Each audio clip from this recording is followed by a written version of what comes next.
a black teacher, returning from an inspiring education conference, was eager to share her newfound knowledge with her students. But when she boarded her flight home, everything changed. A dismissive flight attendant singled her out without cause, escalating the situation until it spiraled into a shocking moment that left the entire cabin in stunned silence. Just 10 minutes later, the airline was forced to act decisively.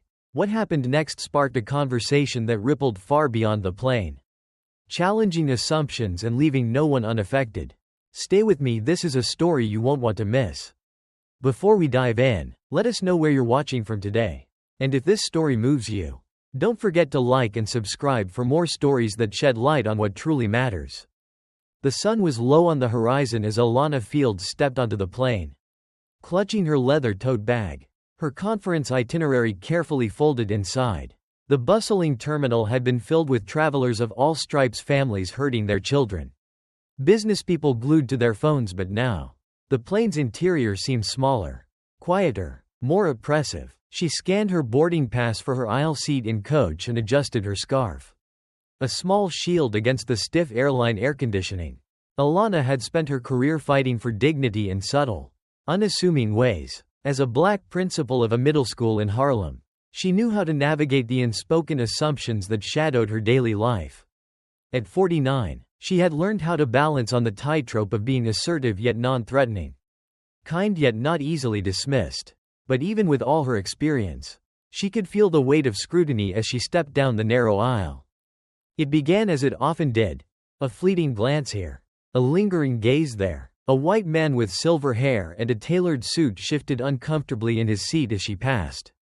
A woman in a floral blouse avoided eye contact, clutching her purse tighter than necessary. Alana wasn't new to these small acts of exclusion. They were like static in the background, annoying but ever present. She reminded herself that she was here for a professional conference, a chance to recharge and bring fresh ideas to her school.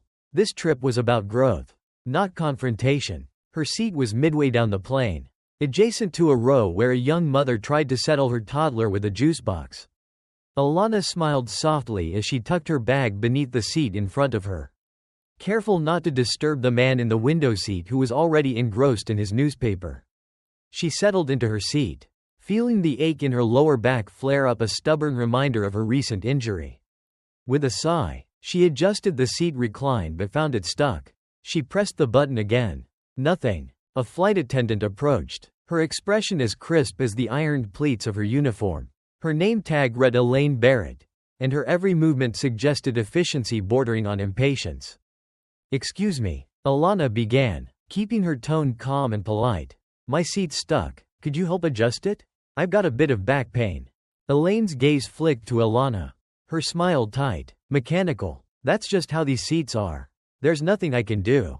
Alana hesitated, then spoke again. "I understand, but if there's a way to adjust it manually, it would really help. I don't want to be a bother." Elaine's posture stiffened. "I said, that's how it is," she replied, her voice carrying an edge that didn't match the casual indifference she tried to project. Then, louder, "Maybe next time, book a seat with more room." The words landed harder than they should have. Alana felt the subtle shift in the air, the quiet pause in nearby conversations. A couple of passengers glanced her way, their expressions unreadable. The attendant's tone wasn't loud, but it was sharp enough to cut. There was nothing overtly racial in her words, but the subtext was loud and clear. "You don't belong here." For a moment, Alana considered letting it go. Years of experience had taught her to pick her battles. She was a professional, here for a professional purpose. But the sting of being dismissed, reduced to nothing more than an inconvenience, sat heavy in her chest. "I understand you're busy," Alana said, her voice firmer this time. "But I'm not asking for a lot. Just a small adjustment." Elaine's face hardened, and for a moment, Alana could see the cracks beneath the polished veneer. Frustration, maybe even resentment. The kind of resentment that builds when someone believes they've been inconvenienced by someone else's existence. Elaine leaned in, and in a voice low enough to keep from drawing too much attention, she hissed, "Maybe people should learn to manage their expectations." The tension between them was palpable now, a silent storm brewing beneath the polite facade of the cabin. Alana straightened in her seat, her calm slipping. She wanted to reply, To say something that would puncture the attendant's carefully constructed wall of indifference. But the words caught in her throat. Instead, she watched as Elaine turned and walked briskly back up the aisle, leaving Alana alone with the weight of the encounter. Around her, the cabin resumed its hum of activity. Conversations restarted, laptops clicked open, yet Alana could feel the eyes on her. Subtle and fleeting, but there nonetheless. She leaned back in her unadjusted seat, her back throbbing now, and stared out the window. The plane hadn't even taken off. And already the quiet clash had begun, the kind of clash that didn't make headlines but lingered in the marrow of everyday life. It wasn't a shouting match or an overt slur. It was the suffocating realization that, even here, in this cramped and noisy cabin, she wasn't just another passenger. She was a problem to be managed, an expectation to be tempered. And the flight had only just begun. The plane was taxiing now, the faint rumble of the engines vibrating beneath Alana's feet. She sat rigidly in her seat, her back still aching, her mind replaying the flight attendant's curt words. It wasn't the first time she'd felt diminished in a public space. And she knew it wouldn't be the last. But the injustice of it gnawed at her, sharper than the discomfort in her lower back. The mother across the aisle struggled to calm her squirming toddler. The little boy had begun to wail, his cries cutting through the cabin's hum. Elaine, the flight attendant, reappeared, her demeanor brisk. "Ma'am, you need to keep your child quiet. Other passengers are trying to enjoy the flight," she said, her tone teetering on condescension. The mother flushed, her hands fumbling to retrieve a toy from her bag. "I'm trying," she murmured. Alana watched, her own indignation momentarily redirected. The mother was young, her face pale with embarrassment. There it was again, that thin, polite mask Elaine wore to veil her irritation that seemed reserved for certain passengers. Alana wondered if it would be different if the mother weren't white. Would the attendant's reprimand have been sharper? Less patient? Would there even have been a reprimand? A second attendant, younger and softer spoken, approached to offer assistance. The mother visibly relaxed, her gratitude spilling into her voice as the younger woman distracted the child with crayons from the service cart. Elaine, meanwhile, moved on, her gaze pointedly avoiding Alana as she passed. As the plane climbed, Alana leaned into the faint vibration of the cabin. Trying to relax, she opened her notebook, hoping to jot down ideas for the conference. But just as her pen touched the page, a voice interrupted her. "Excuse me," a man in the row ahead said, turning slightly in his seat. He was middle-aged, his polo shirt straining against his broad frame. "You think you could keep it down back there? I'm trying to concentrate." It took Alana a moment to realize he was addressing the two teenagers seated directly behind her. Black boys, maybe 15 or 16, their hushed laughter and low conversation barely audible over the hum of the engines. They looked at each other, startled, then mumbled an apology. The man muttered something under his breath before turning back to his seat. Alana's jaw tightened. The boys hadn't been loud. She'd noticed them during boarding. Their energy subdued, their movements careful, as if they understood they needed to occupy as little space as possible. She thought of how often black children were scolded for simply existing too loudly. How their joy was treated as disruption. She had seen it in her school, in parks, in grocery stores, and now, here, in the cramped confines of this plane, it was playing out again. The boys fell silent, their heads bent toward their phones. The brightness in their expressions dimmed. Alana wanted to say something, to push back against the man's unnecessary rebuke. But she hesitated. Her own encounter with Elaine had already drawn enough eyes. Speaking up now would feel like stepping into a spotlight she hadn't asked for. The man's dismissal of the boys hung in the air like the aftermath of an unspoken insult. Alana turned her attention back to her notebook. But the words wouldn't come. Her thoughts were clouded by the weight of these small, persistent affronts. These moments that seemed designed to remind her and others like her of the boundaries they were expected to observe. The seatbelt sign blinked off, and passengers began to move about the cabin. Elaine reappeared with the beverage cart, her movements quick and mechanical. When she reached Alana's row, she barely glanced at her. "Would you like anything to drink?" she asked. Her voice clipped. "Water, please," Alana replied, her tone carefully measured. Elaine poured the water without looking up, placing it on the tray table with a little too much force. A few drops splashed over the rim of the cup. soaking the napkin beneath it. She moved on before Alana could respond. Alana sat there for a moment, staring at the cup, the wet napkin. It was such a small thing, easily dismissed, but it was deliberate. She could feel it, the slap of indifference, of disregard. Not loud enough to draw attention. Not overt enough to call out without sounding paranoid. But sharp enough to cut. The man in the row ahead called Elaine back, asking for a refill. She turned to him, her demeanor suddenly warmer. "Of course," she said, her smile almost genuine as she poured his drink. Alana watched, her chest tightening with the familiar ache of witnessing the double standard unfold in real time. The attendant wasn't overworked, she wasn't universally brusque. She was selective, careful in choosing whom she deemed worthy of her courtesy. It wasn't just fatigue, it was prejudice. Subtle but unmistakable. The flight carried on, the hum of the engines masking the simmering tensions beneath the surface. Around Alana, passengers settled into their routines, reading, napping, scrolling on their phones. But for her, every moment felt fraught, every interaction a quiet clash. She thought of the boys behind her, silenced. She thought of the mother across the aisle, chastised. She thought of her own encounter with Elaine and the constant question hanging over it all. Was it intentional? Or was she imagining it? That was the insidious nature of it. Alana realized. The racism she faced wasn't the kind that screamed in her face or hurled slurs. It was the quiet kind.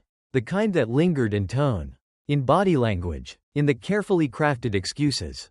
It was deniable, almost invisible, but no less damaging. It chipped away at her dignity. One small interaction at a time, until the weight of it threatened to crush her. And the flight was far from over. The cabin lights dimmed slightly as the plane reached cruising altitude. The passengers settled into an uneasy rhythm, flipping through magazines or scrolling on their devices. Alana Fields took a deep breath, willing herself to relax, yet the atmosphere around her felt taut, like the hum of a string stretched too tight. She sipped her water, the damp napkin now a silent reminder of Elaine Barrett's quiet disregard. The young men seated behind her had remained quiet, their laughter extinguished. The mother across the aisle juggled her now sleeping toddler, her face weary. Alana wondered if she too was reflecting on the quiet indignities they had all witnessed. Small moments, but corrosive. The tension wasn't loud, but it was there, persistent and heavy. Elaine's voice broke through the cabin. "Ladies and gentlemen, we'll begin drink service shortly. Please remain seated." The announcement was standard, yet something in her tone carried an air of authority too rigid for the moment. Like a judge presiding over a courtroom rather than a steward addressing travelers. Alana's thoughts were interrupted by a commotion from the back of the plane. A passenger, a black man in his late 20s, stood up, trying to retrieve his bag from the overhead compartment. He muttered to himself as he adjusted the strap on the bag. His movements careful but firm. Elaine appeared almost instantly, her presence sharp and authoritative. "Sir, you need to return to your seat," she said, her voice clipped. "We're in the middle of drink service." The man looked confused. "I'm just grabbing my headphones," he said, holding up the bag as proof. "You should have done that before we started service." Elaine snapped. "Now, sit down." Passengers turned their heads toward the scene, their curiosity palpable. Some looked annoyed, others amused, but no one intervened. Alana felt her chest tighten as she watched the interaction unfold. There was no reason for the flight attendant's tone to be so harsh. No reason for her words to carry the weight of accusation. The man wasn't confrontational, he was simply existing in a way that had drawn her ire. "Ma'am, I'm not causing any trouble," the man said, his voice measured but strained. "I just need my headphones." Elaine's eyes narrowed. "If you don't sit down immediately, I'll have to notify the captain." The warning hung in the air like a storm cloud. The man hesitated, his hand still on the bag, before slowly lowering it and retreating to his seat. Elaine lingered for a moment, as if daring him to say more, then turned sharply and continued down the aisle. Alana's fists clenched in her lap. This was no longer subtle. This was a performance, an assertion of dominance over a man who had dared to inconvenience her. And yet, as Elaine moved away, the cabin resumed its hum of normalcy. As if nothing had happened. Passengers turned back to their magazines and screens, their discomfort swallowed by their silence. Alana couldn't look away. The young man sat stiffly in his seat, staring straight ahead, his jaw tight, His bag, still unopened, rested on the floor. She wanted to say something to him, to offer solidarity, but the weight of the unspoken rules held her back. Speaking up would draw attention. It would make her a problem. 2. The plane hit a patch of turbulence, jostling the cabin. Elaine returned to her station, her expression unreadable. Alana glanced around the cabin, catching the eyes of a few passengers. Some looked sympathetic, others indifferent. It was the same dynamic she had seen play out 1,000 times before. Those who noticed but said nothing, and those who refused to notice at all. She shifted in her seat, her back protesting the movement. The ache seemed sharper now, fueled by the growing tension. She closed her eyes, hoping to find some respite, but the weight of the plane's collective silence pressed down on her. It was the silence that hurt the most, not Elaine's hostility, not the man's humiliation, but the silence of everyone else. As the turbulence subsided, Elaine resumed drink service. She approached Alana's row again, her face a mask of professional detachment. "Would you like anything else?" she asked, her tone polite but hollow.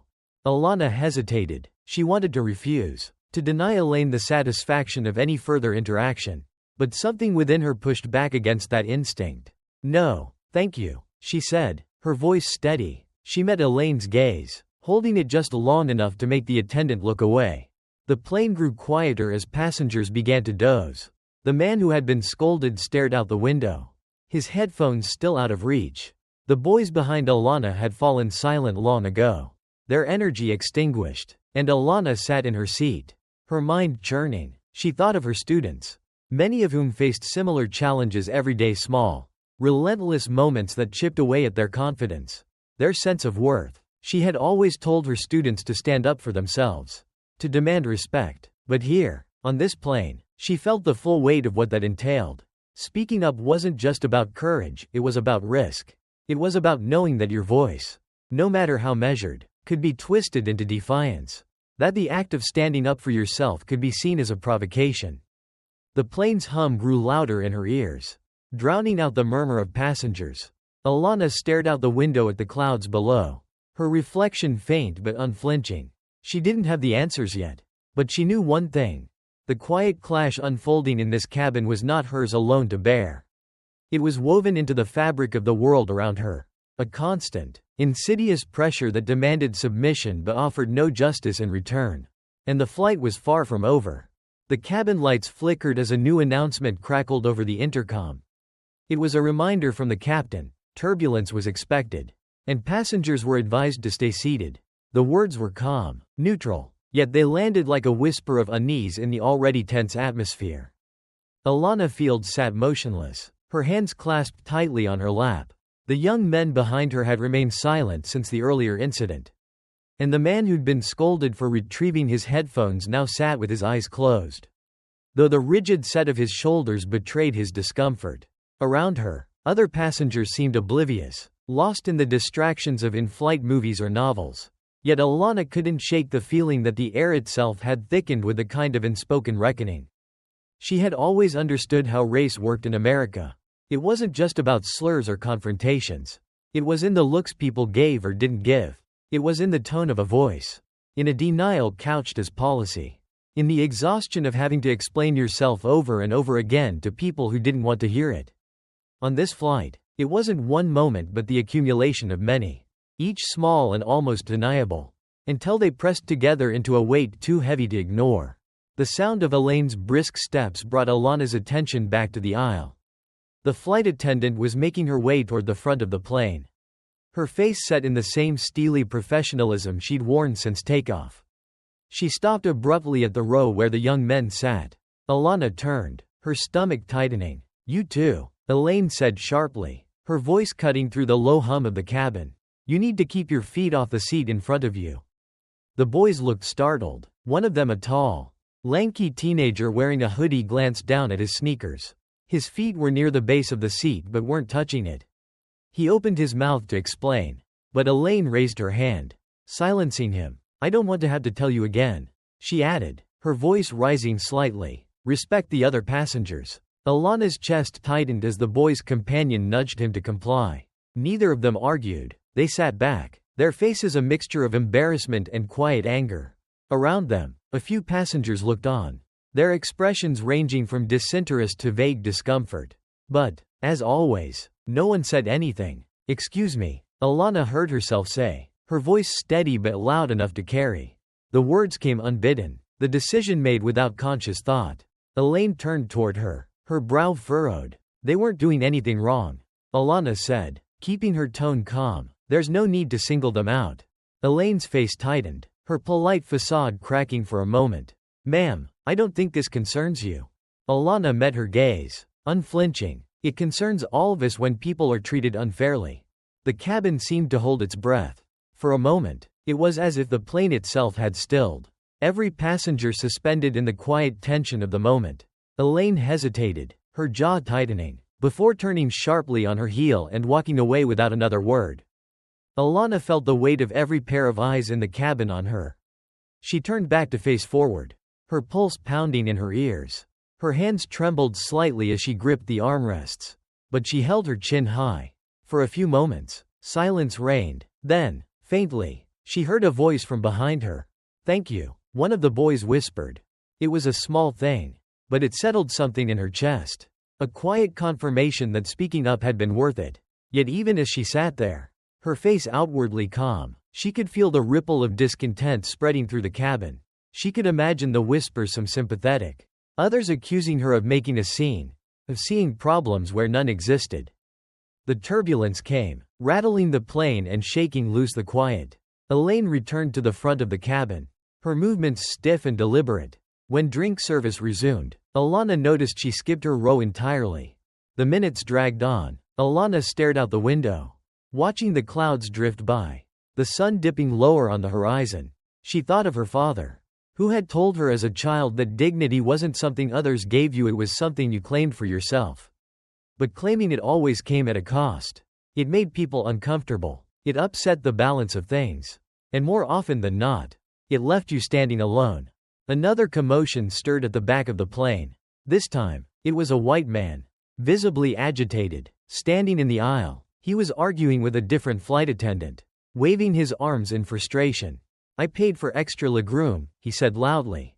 "And this seat is ridiculous. I want it fixed now." The flight attendant, younger and visibly nervous, stammered a response about policy and the limitations of the aircraft.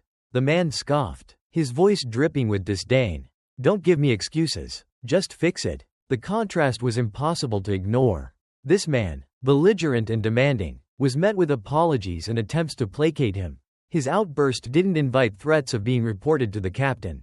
It didn't draw the sharp edge of authority that Elaine had wielded so effortlessly against the young black men. Alana's heart burned with quiet fury. She could see the boys behind her watching, their expressions unreadable but their silence heavy with understanding. They knew, as she did, that the rules weren't the same for everyone. Some people's anger was treated as justified, others' mere presence was considered a disruption. The man finally returned to his seat, grumbling under his breath. The younger flight attendant looked flustered but relieved. Elaine reappeared moments later, her eyes sweeping the cabin. When they landed briefly on Alana, they were filled with something cold and calculating. Alana straightened her shoulders. She wouldn't be intimidated. Not here. Not now. The plane continued its journey. But the cabin felt like a powder keg. Every moment, every interaction, seemed to hum with the tension of unspoken truths. Alana could feel the weight of it pressing against her. The accumulation of injustices, small and large, all adding up to something too big to ignore. As the plane began its slow descent, Alana stared out the window, her reflection barely visible against the fading light. She thought of the choices she'd made today, the moments she had spoken up, and the ones she hadn't. And she thought of what might come next. Because one thing was certain, this flight wasn't just a journey from one city to another. It was a microcosm of something far larger, something that wouldn't end when the wheels touched the ground. It would follow her, as it always had, woven into the fabric of her life. But for now, she could feel her father's words steadying her. Dignity was not given, it was claimed. And today, she had claimed it. The plane had begun its descent, the muted voice of the captain announcing their approach to the destination. Alana Field sat still in her seat, her muscles tense despite the growing ache in her back. Outside, the sun was setting, casting a warm, golden glow over the clouds. Inside, however, the atmosphere felt colder than ever, charged with an unspoken tension that no one seemed willing to acknowledge. The cabin had grown quieter as passengers prepared for landing. Some adjusted their trays, others stretched, and a few remained glued to their phones. Yet the unease lingered. Alana could feel it in the way people avoided each other's eyes, in the way even the smallest movements seemed weighted with unspoken words. The boys behind her were quiet but restless, shifting in their seats. Alana glanced back at them briefly and offered a small smile, though she doubted they noticed. Their silence was heavy, a quiet rebellion against the earlier reprimands that had marked them as troublemakers simply for being visible. Up ahead, Elaine Barrett reappeared, her presence like a storm cloud rolling back into the room. Her face was composed, but her movements were clipped, her steps deliberate as she checked that seatbelts were fastened and trays were stowed. Alana watched her approach with a mix of dread and resolve. She had seen this before, the way people in power tightened their grip when they felt their authority had been questioned. It wasn't just about control. It was about putting people in their place. "Miss Fields," Elaine said as she stopped beside Alana's row, her voice low but cutting. Alana looked up, her expression calm but guarded. "Yes? You need to secure your bag completely under the seat in front of you," Elaine said. "We're preparing for landing." Alana frowned. Her bag was already under the seat, tucked neatly to comply with regulations. She leaned down to double-check, her fingers brushing the smooth leather. "It's under the seat," she said, her tone even. Elaine's lips tightened. "It's sticking out," she said, though it wasn't. "Push it further in." Alana stared at her, the words hanging in the air between them. The moment was small, almost laughable in its insignificance. Yet it carried the same weight as every moment that had come before. This wasn't about the bag. It wasn't even about the rules. It was about Elaine's need to assert herself, to make it clear that Alana's presence, her defiance, her dignity had upset some unspoken order. Slowly, Alana pushed the bag in until it was flush against the seat. "Satisfied?" she asked, her voice quiet but firm. Elaine didn't respond. She lingered a moment longer, her gaze hard, before turning and walking away. The cabin lights dimmed further as the plane began its final descent. Alana stared straight ahead, her hands gripping the armrests. The small confrontation had left her shaken, not because it was unexpected but because it was so familiar. She had lived through this dynamic her entire life, the petty power plays, the veiled hostility, the way people like Elaine wielded authority not as a responsibility but as a weapon. She thought about her students back home, how often she had seen them shrink under similar pressures. They were young, still learning how to navigate a world that seemed determined to see them as problems before it saw them as people. She had always told them to stand tall, to speak up, to demand respect. Yet here she was, a grown woman, unsure of how to move forward without turning the entire plane against her. The thought was interrupted by another commotion this time. From the back of the plane, a passenger, a black woman in her 60s, was struggling to retrieve her coat from the overhead bin. Her movements were slow, her hands fumbling as she tried to pull the fabric free. "I need some help here," the woman said, her voice tinged with frustration. Elaine appeared almost instantly, her expression exasperated. "Ma'am, you need to stay seated," she said, her tone sharp. "We're about to land. I'm just trying to get my coat," the woman replied. "It's cold." "Well, you should have done that earlier," Elaine snapped. "Now, sit down before you cause a delay." Alana felt her chest tighten as the exchange unfolded. She looked around, hoping someone else might step in, but the other passengers remained frozen, their eyes averted. It was the same silence, the same refusal to engage, that had followed every other moment of tension on this flight. Alana couldn't take it anymore. "Excuse me," she called out, her voice louder than she intended. All eyes turned to her. "There's no need to speak to her like that. She's not causing a delay, she just needs a little help." Elaine turned sharply, her face flushed with anger. "Ma'am, I suggest you focus on your own seat and let me do my job." "I will," Alana said, her voice steady. "When you start treating passengers with respect." The air in the cabin seemed to grow heavier, the tension crackling like static electricity. Elaine opened her mouth to respond, but before she could, another voice joined the fray. "She's right," the man with the headphones said, his voice firm. "You've been picking on people all flight. It's not okay." A murmur rippled through the cabin. Another passenger, a young woman near the front, nodded and said, "Yeah, I noticed it too. You're being rude." Elaine froze, her eyes darting between the passengers who had begun to voice their disapproval. For the first time, she seemed unsure of herself, her carefully constructed authority crumbling under the weight of collective resistance. The older woman finally retrieved her coat and sat down, her expression a mix of gratitude and disbelief. Alana leaned back in her seat, her pulse pounding in her ears. She hadn't expected anyone to back her up, but the solidarity was a small, flickering light in an otherwise dark moment. As the plane touched down and taxied to the gate, the cabin felt different. The silence was no longer heavy with tension but charged with the knowledge that something had shifted. The power Elaine had wielded so confidently at the start of the flight now seemed diminished. Her authority questioned in a way she hadn't anticipated. Alana sat quietly, her hands folded in her lap. She knew the battle wasn't over, it never was, but for the first time in hours, she felt a small sense of victory. It wasn't just about standing up to Elaine. It was about the quiet moments of connection, the way strangers had chosen to speak up when it mattered most. The plane came to a stop, and passengers began to gather their belongings. As Alana stood to retrieve her bag, she caught the eyes of the young men behind her. One of them nodded, a silent gesture of thanks. She returned the nod, her lips curving into a faint smile. They were still strangers, still bound by the fleeting nature of the journey. But in that moment, they were more than that. They were part of something larger, something unspoken yet deeply understood. As she stepped off the plane and into the bustling terminal, Alana carried that sense of connection with her, a quiet reminder that even in the face of relentless hostility, there was still strength to be found in standing together. The airport terminal was alive with motion, the metallic screech of rolling suitcases, the static-charged crackle of intercom announcements, the hurried footsteps of travelers rushing to their connections. Alana Fields stepped off the plane into this cacophony, but the noise did nothing to drown out the heaviness in her chest. She felt it settle deeper with each step, like an invisible weight pressing against her ribcage. The flight had ended, but the story had not. She could feel it in the glances of the passengers who had witnessed the unraveling. Some offered subtle nods of acknowledgement as they passed her in the jet bridge, while others avoided her gaze entirely, their eyes fixed on the path ahead, eager to escape the discomfort of what had transpired. Alana knew this silence well. It was the kind that followed every small act of defiance, every moment where the invisible threads of societal order were momentarily pulled apart.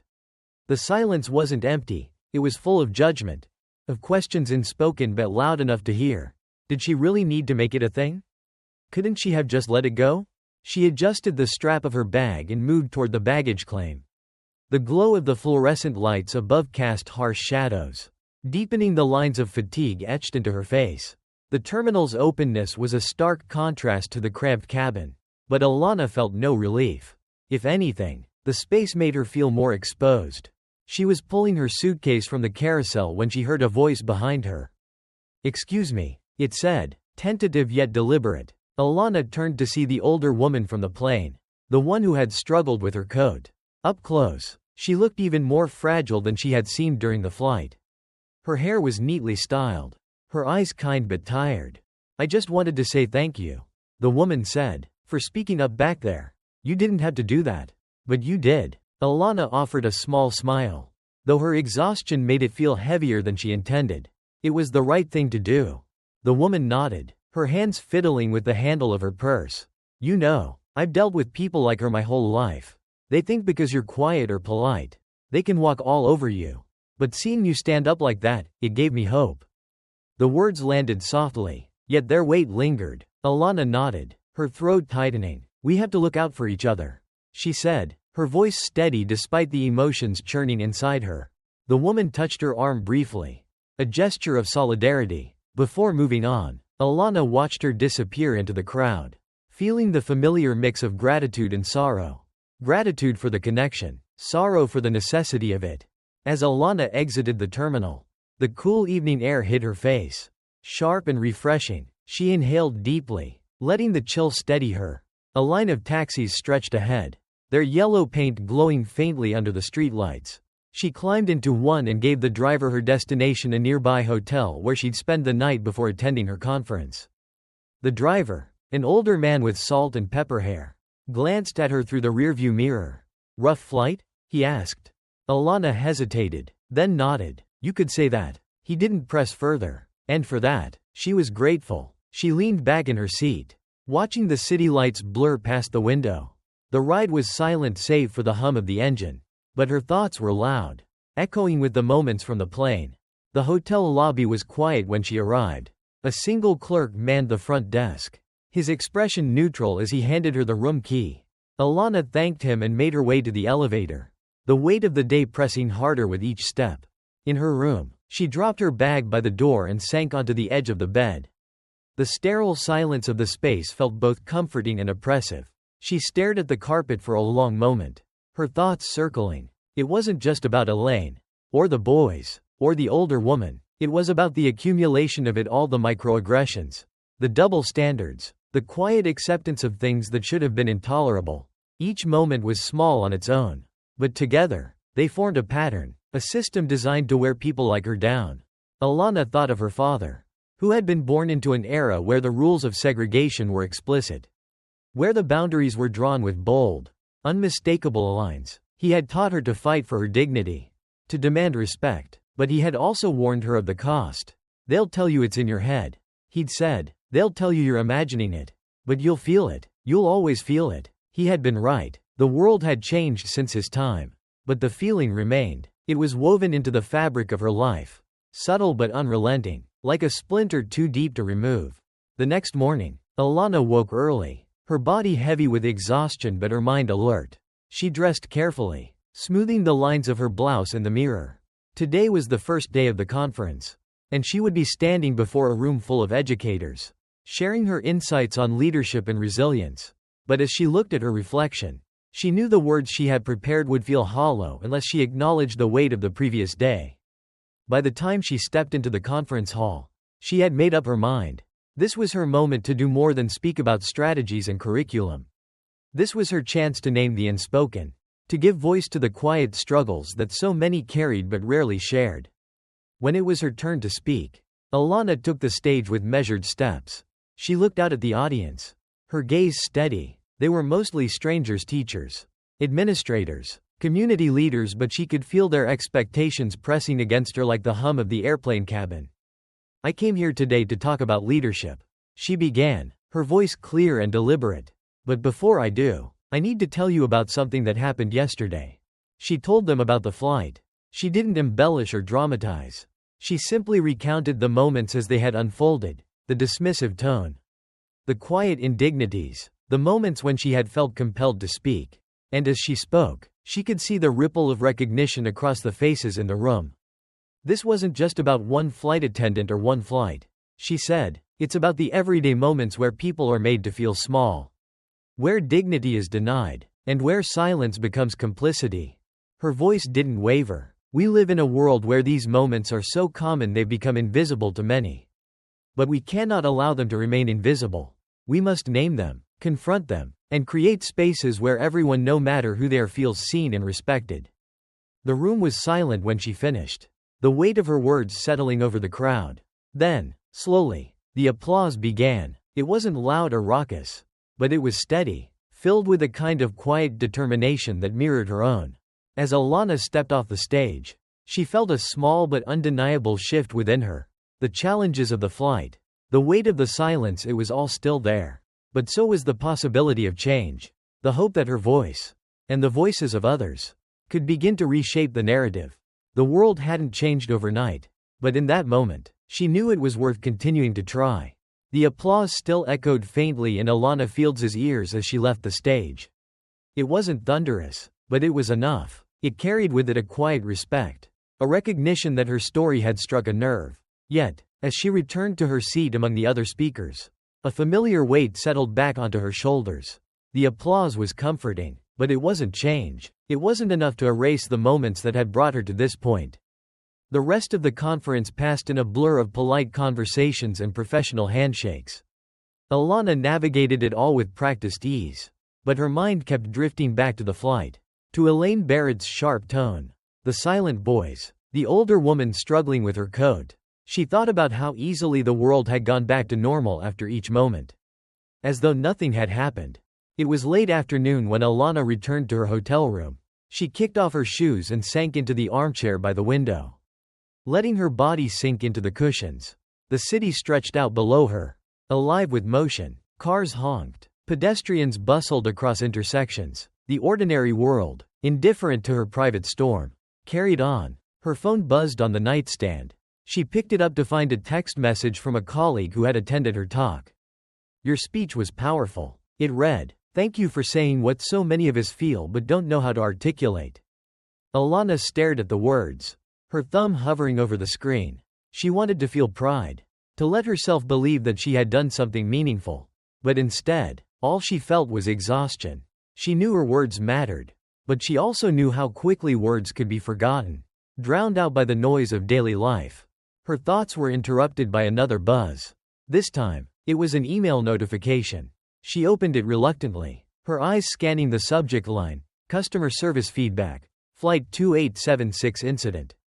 For a moment, Alana considered ignoring it. She wasn't sure she had the energy to relive the flight again. But something compelled her to open the message. The email was from the airline's customer service department.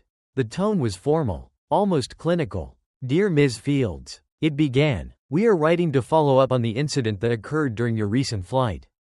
Please know that we take all passenger concerns seriously, and we are committed to ensuring a safe and respectful environment for everyone. We would like to hear more about your experience and invite you to share your account in detail." There was no apology, no acknowledgement of wrongdoing, just a sterile invitation to recount her humiliation yet again, as though her dignity were a box to be checked on someone else's to-do list. Alana closed the email and placed the phone face down on the table. She leaned back in her chair, staring at the ceiling. The airline didn't care about her story, they cared about liability. They cared about whether the incident would grow into something unmanageable, something that might cost them more than a cursory gesture of goodwill. That evening, Alana found herself walking the city streets.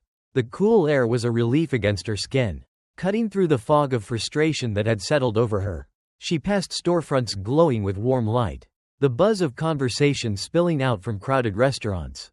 Everything felt so normal, so ordinary, and yet she couldn't shake the sense that she was walking in a different world entirely, one where every glance, every interaction carried an invisible layer of tension. She ducked into a quiet coffee shop and ordered tea, taking a seat near the window. As she stirred the steaming liquid, her thoughts drifted to her father again. He had been a man of deep wisdom but few words, the kind of man who could disarm an argument with a single glance.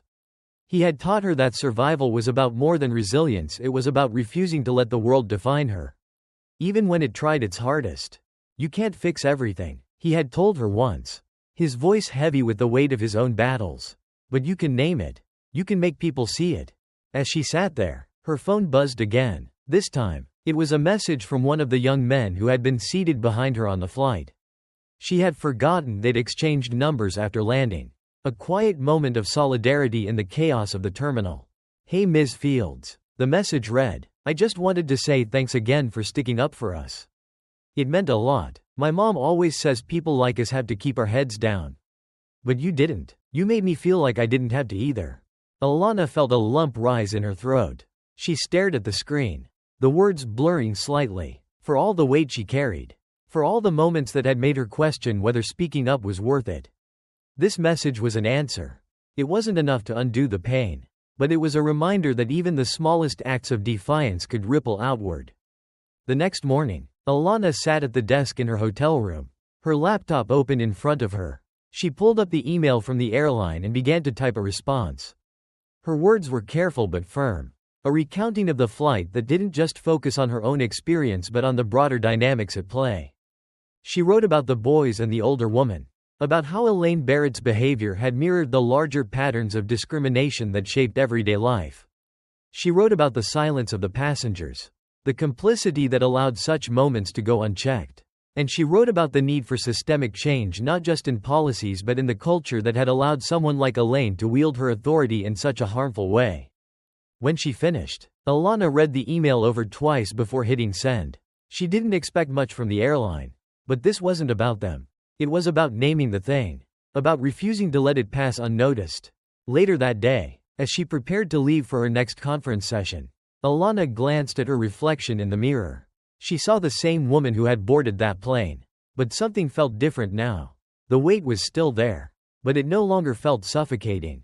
It felt like something she could carry. Something she could use. The world hadn't changed. She knew that. But she had spoken. And for now, that was enough. As she stepped out into the bright morning light, Alana Fields felt a quiet resolve settle over her. The fight wasn't over, it never was. But she was ready to keep naming the thing. One story, one moment at a time. The final day of the conference began with a sunrise that streaked the sky in hues of orange and lavender. Alana Fields stood at the window of her hotel room, the morning light washing over her face as she sipped her tea. There was something still, almost sacred, about these moments before the day demanded anything from her. But the stillness was fleeting. A brief pause before stepping back into the ever-turning wheel of the world. She had one last session to attend a panel discussion on equity in education, and then she'd head to the airport for her flight home. The thought of boarding another plane made her stomach tighten. But she pushed the feeling aside. This wasn't about comfort, it was about continuation. She was beginning to see that her story, her voice, didn't end with the flight or the conference. It was part of something larger. Something she hadn't yet fully grasped. The panel discussion was lively, filled with passionate voices and pointed questions. Alana listened closely, jotting down notes as fellow educators shared their challenges and triumphs. But her thoughts kept drifting to the flight. To the ways those small, everyday moments of prejudice mirrored the systemic issues they were discussing. It wasn't just about schools or planes. It was about a culture that made dignity a privilege instead of a right. As the session ended, one of the panelists approached her, a tall man with graying hair and an air of quiet authority. "Alana Fields," he said, extending his hand, "I've been hearing about your speech." Alana shook his hand, her grip firm despite her surprise. "I hope that's a good thing." "It is," he said with a faint smile. "You spoke about something we don't talk about enough, the little things. The ones that wear you down before you even realize it's happening." He paused, his expression thoughtful. "I'd like to invite you to join a task force we're organizing. It's focused on addressing systemic inequities. Not just in education but across industries. I think your perspective would be invaluable." Alana hesitated, her mind racing. She hadn't expected this. She had come to the conference to learn, to share her insights. But this was something else entirely, an opportunity to take her story and turn it into action. "I'd be honored," she said finally, her voice steady. Hours later, as she stood in the security line at the airport, Alana couldn't help but reflect on the day. The conversation with the panelist had left her energized. But it also carried a new weight. It wasn't just about her anymore, it was about the people who had supported her. Who had looked to her to name the things they couldn't. It was about the boys on the plane. The older woman with her coat. Even the passengers who had remained silent. Their stories were intertwined with hers. Their struggles and silences echoing in her own.